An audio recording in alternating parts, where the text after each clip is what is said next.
Hi, this is Tutor P, and this is lesson 630. The lesson today is, do you make this common error with the word combat? Okay, so no, screenshot, do it right now. Let's get right to it. If a person uses combat as a verb, because combat can also be a noun, it means to do something in order to attempt to stop a bad thing, or maybe even many bad things, from happening, or a bad situation from getting worse. It can have a second meaning here. It can also mean to fight against an enemy or an opponent.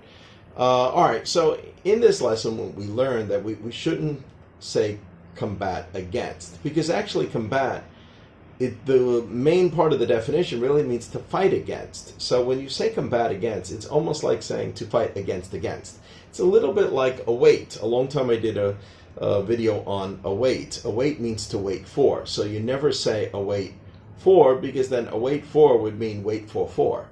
In the same sense, to combat against would mean to fight against. So that's why it doesn't really work very well. Let's continue.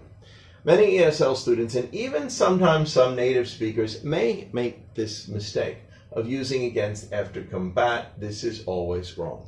Okay, and we got 4 examples here to show just how it's used. Here's the first one, again with the X. This is wrong. The city is trying to combat against crime by hiring more policemen.